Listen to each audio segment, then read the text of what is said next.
Hi friends and friendly subscribers, welcome back to my channel. This is Inner Hill Tarot, and today we're going to unbox a mystery box. I don't know what, but because recently I've been doing a lot of Kickstarter backing, so I figured it could be one of those things. I don't know, because the sending is quite mysterious, and with the postage service that I don't know of, so it can be anything, but I highly suspected that that was from one of the Kickstarter, and this has got me very excited because yeah, so far in 2023 the Kickstarter works really fast, like in between the pledge and the actual sending, it's within 6 months out of this year. So I'm really happy with this situation. I don't know if I'm going to recommend people to do Kickstarter or not, but I think I'm going to make it into a separate video. If you like it, please leave in the comments. If you want to know my experience of backing Kickstarter and the whole experience in general, and each deck in particular. Let's see what it is. It's the Reitekina tabi. It comes from a French creator. Oh my god, it's so beautiful. It's arrived. Oh my god, this one is really fast also. Oh my god, I got, this is like a bookmark or something like this. This is beautiful, and this is like stickers. I think because we unlock many ghosts with this deck, so we got like extra stickers. Beautiful. Okay, now I'm so excited because, and I'm so glad this deck came now, because it's still a good time to do shadow work with the ancestor energy, because this month is Asian Ghost Month, which is like Reitekina tabi. Means in Japanese is the tabi is the journey of the soul or the ghost. Rei is a ghost or spirits, so it's like journey of a spirit, basically journey like the spirit basically. Also, let's see the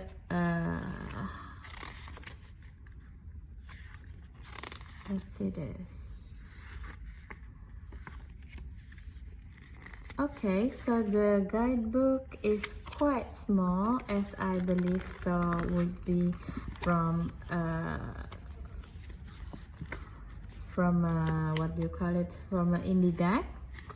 And I think it's really interesting because the creator of this deck, what his name, doesn't, Anio is the company actually, so I will check it again later on, because I don't know with this I don't know which deck that I'm getting actually, by the way.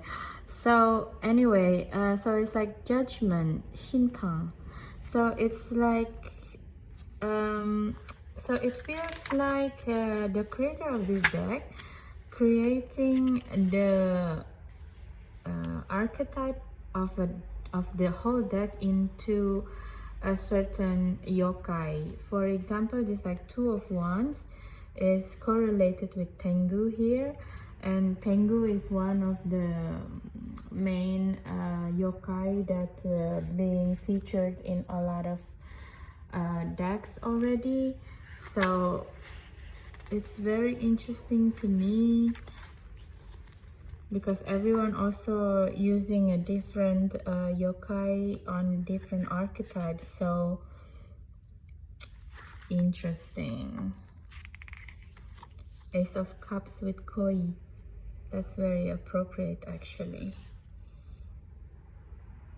Nine of Cups with Kitsune. Kitsune is actually a fox actually. Wow, King of Cups, Ryujin. Of course, Ryujin is the king of... Ryu is the dragon. King of Cups, king of the water dragon. I'm so excited with this. So let's start with the deck already. Okay, I don't know what it is.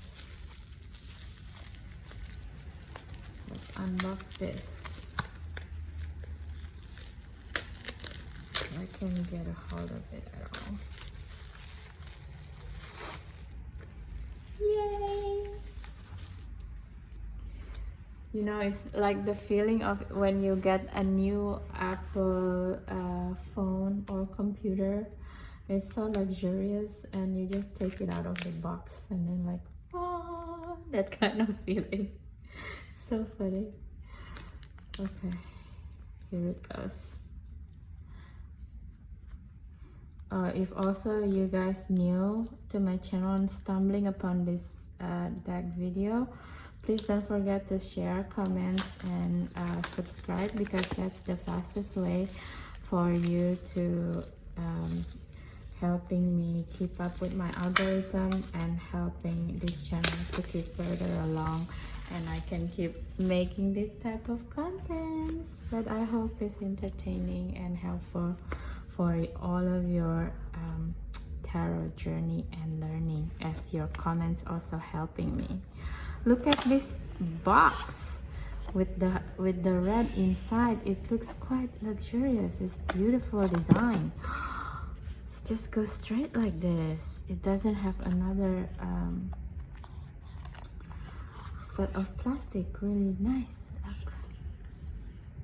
It doesn't even say where it's printed and everything. I hope it's printed in France. So nice.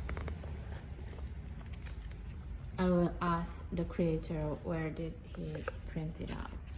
It's one of my pet peeves, but it doesn't look made in China because the quality of the box, detail things like the type of glue they put for gluing the box is different. But I will ask anyway. Maybe the Chinese company now getting better. I don't know. Who knows? But yeah, enjoy the silent flip through, guys, and let's have a hot takes afterwards. Ooh, go straight to here.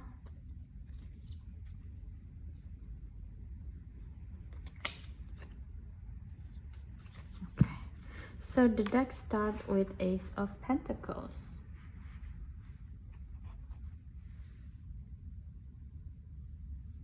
Okay, enjoy, guys.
Okay guys, we just finished doing the silent flip through of this beautiful deck, Reitekina tabi. And yeah, first of all, let's talk about the quality of the paper in itself. And it's very smooth. It's really a kind of quality that I would expect an indie deck would have. It's very flexible. It doesn't have the rose petal finish, I don't think, but nevertheless it felt laminated. It felt have this quality of smoothness that if you shuffle it will easy on your hand, I think. And it doesn't have any gilding on the edges.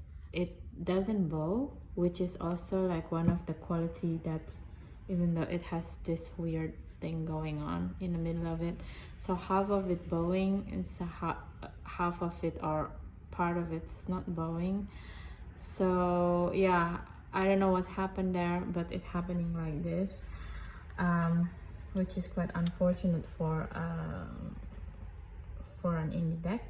But nevertheless, the quality of the card itself is beautiful, and the shape is quite sturdy.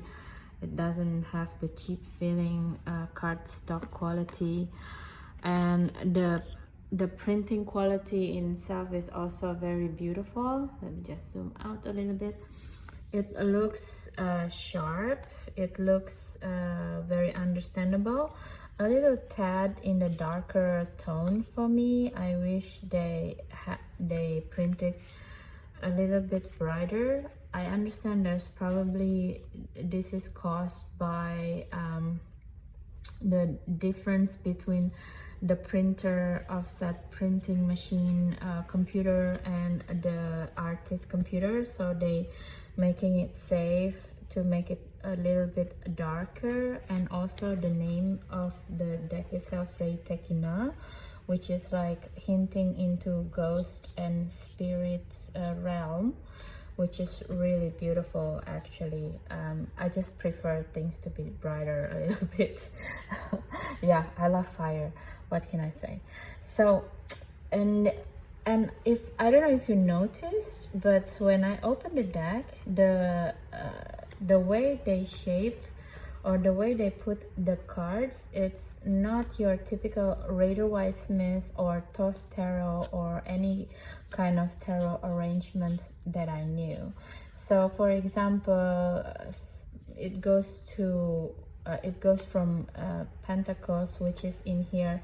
I will say it in Chinese because at this moment I don't know how to pronounce this in Japanese language, and Japanese language is one of those language that one character it can be read but in many different terms, and the way that you pronounce things, it can show your level of understanding of the culture.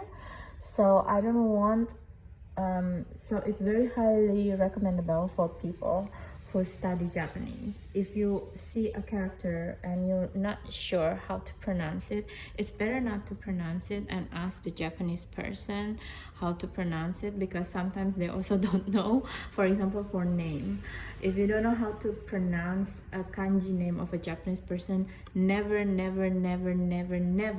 take assumptions and you pronounce into something that you think it sounded like that, because that a Japanese person will take it into a very big offense, and it shows no respect, and it's just make you look like an idiot basically, and you have no culture at all. And so basically with this three characters, I will say it in Chinese because I know how in Chinese it's not as complicated as Japanese, and I know for sure how to pronounce it. And it's, this means pentacles basically, and in Chinese is wu xing, which means it's like five pointed stars. And I don't know why they feel the need to this word wu, it's means five. I don't know why they have to redo repetitive word with the wu. maybe it's just for the beauty of it, but this is one of the reason also I don't want to say it in Japanese, because there's a reason for it to be like this. I will ask the creator, I guess. So yeah, Wu Xing is the Ace of Pentacles, and it's just beautiful. And the one thing that I'm really weirded out is like looks very very not medieval, but it's more like older Japanese feeling. But then we go to something that quite modern. It's like this guy with the Three of Pentacles working on his craft, right, with the help of spirits or something like that, instead of working with other people. And then we go to the samurai era, Edo Jidai, something like this. So it's a bit weird for me, but yeah, I don't know. But in general, other images, it's more cohesive into the Edo Jidai period, I think. And some of it, like this portrayal, it's more like Chinese to me. I don't remember when a Japanese woman have this kind of hair, for example. Yeah, but most probably I also don't know a lot of things in this life. You know, so it's very, very beautiful. And all the pages are like little kids, to emphasize the difference between the page and the knights, something like this. And then we go into the swords, which is in Japanese, if I'm not wrong, okay, I will be more braver in this. It's called Nihon Gatana. So Nihon is Japan and Gatana is the sword, basically. So it's more like a samurai blade, basically. It says for the suit of swords, which is really beautiful. Look at this. Three of Swords is like a samurai that get killed. From the fourth. Wow, this is all like samurai scenes. It's beautiful for past life readings, I think, especially for people who have past life in Asia, in Japan. Some souls, I feel it's like really the builders of nations, you know. A lot of people's souls is like soul of the samurai, or the women, the ninja women who built Japan. I love this 10 of Swords with the Ryu, the big dragon that took all the limiting belief. This is really strong 10 of Swords. One of the most empowering 10 of Swords image, in my opinion. It's really beautiful. Then we go to Ace. I don't think this deck is made with AI. I don't think so. It's beautiful. I hope not. I mean, some of the color schemes makes me a little bit on edge about it, because it's quite similar with what the Mid-Journey will create. But I don't think so. It's not coherent enough to be AI, because AI deck all have a similar feeling. And now we go into the one suit, which is in the Japanese. This is for sure, I know how to read it, because this is in katakana, not hiragana. So hiragana in Japanese words is like the pronunciation, how to read it in a kanji word.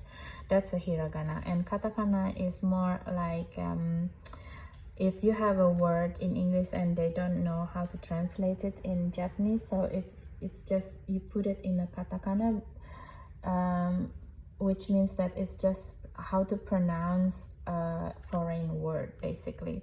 And this katakana word is called sutaf, so it's staff. So basically it's wands in here. Three of staff, three of wands. Starting a journey as an old man. Wow, that's brave. And also again still with the samurai themes here, and some of it is even women in the Six of Wands. Look at how many people cheering her on. So beautiful. Seven of Wands, winning not battle but like a challenge or something like that. So beautiful scenery, huh? This is all like a samurai life with the wands. Look at this King of Wands. Look, this is like a real this is how a samurai looks like most of the time. If you go to Venice, in one of the houses, they house so many samurai swords, like the katana, and then all of this armor in one of the houses there in Venice, Italy. When they open the houses, it's full of them, and it's quite incredible how they make all of this attire, because it's all very detailed as well, just like the artwork of this deck is very detailed. Look at this Queen of Wands with all of the fire. Although I miss the cat. Usually she has a cat, but instead she has a bird here on her hair. It's a phoenix birds instead of cats. And so we go to the cups, and it's also another katakana words. It's called the gobretto, which is a goblet basically. So goblet is cups. Three of Cups. So this type of Japanese woman painting, it's also quite similar in Chinese and Korean style. What we can differentiate is the shape of hair, but the clothing, it's more like in the medieval era, when China and Japan is having a good honeymoon period. I think it's a Tang Dynasty kind of clothing.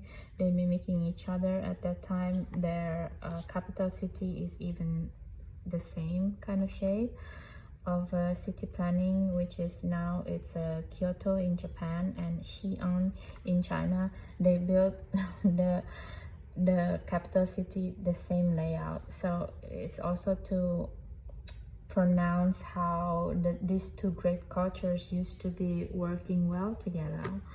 And at the Tang Dynasty period, China was so prosperous.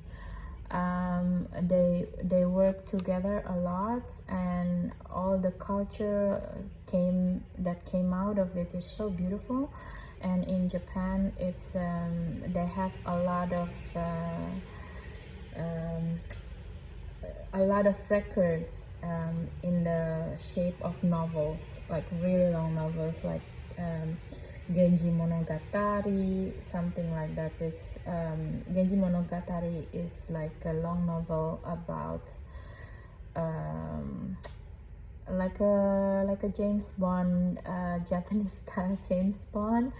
So he's a womanizer. He's many things, but also about that novel, it's not just about Genji, but also about the women who live in the court. And you can imagine what kind of clothing they have, what kind of life they have with the ceremonies, which is why when you see a picture of Japan and China these days, if you read these books, you kind of understand which kind of time that this portrayal came from. It's really beautiful, delicate culture, Tang Dynasty and this medieval era Japan. It's very different from the medieval era in Europe, I feel, because at those time actually China and Japan reached golden age, the time period where like silk and the way of the tea, things like that, it start to grow up, like the poetry, and the Japanese monks coming here and there, from Japan to India, through China, from India through Japan, through China and Korea also, of course. So it was, I think it was the most prosperous, one of the most prosperous and beautiful era for this place in the globe. Yeah, so like the Empress here, it feels to me also a little bit whiff of Korean style hairpiece as well. I'm not very sure actually, because normally I see Japanese women in a different kind of hairstyle, but I may be wrong. I must be wrong, because there's a reason these people are the creator of the deck, right? The hermit looks like a European hermit actually.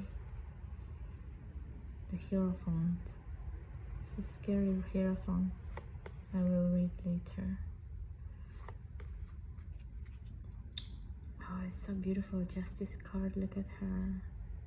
She's measuring with the sakura how much happiness you have in your heart. And the sakura is always special in Japanese culture, because it's emphasized sakura hanami. It's when sakura blooms, the Japanese people always make sure that they go even only for one day or few hours to do hanami.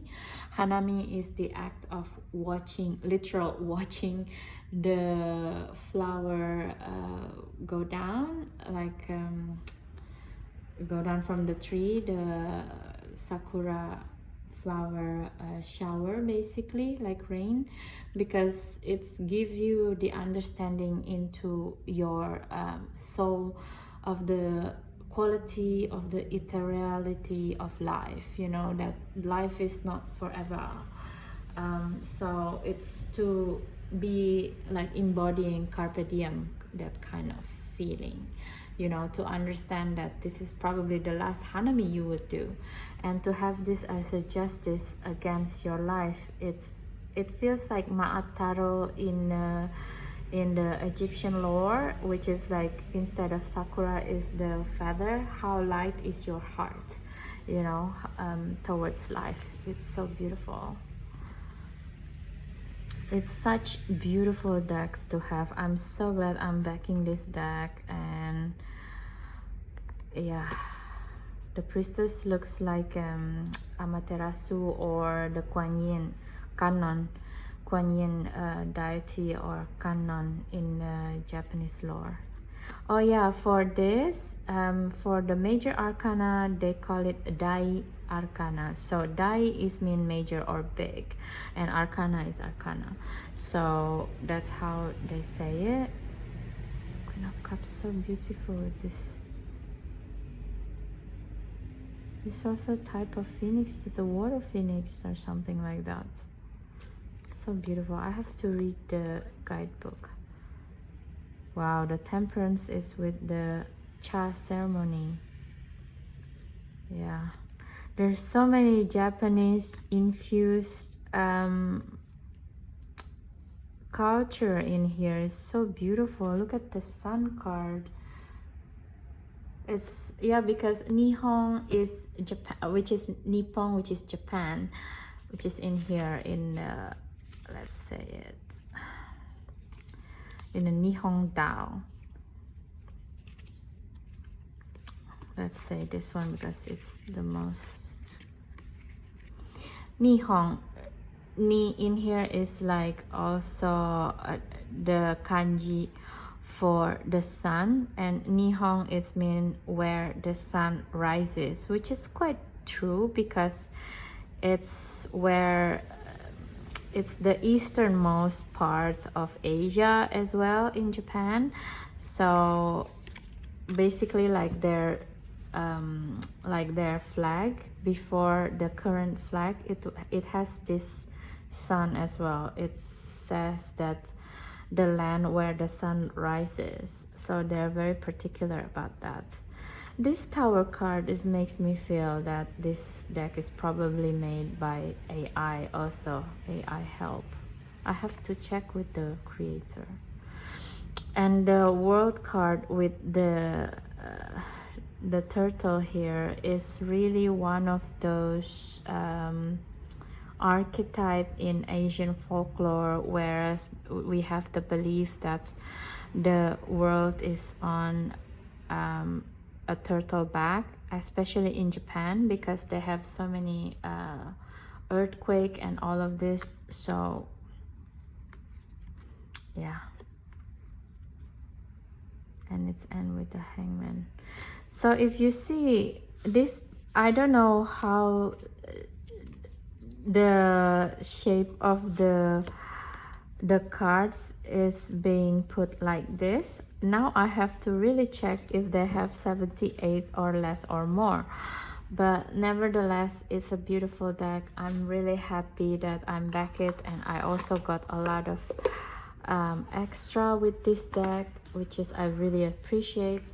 And yeah, I hope you enjoyed this video and it adds entertainment and something interesting for you to see how Japanese culture relate with the tarot.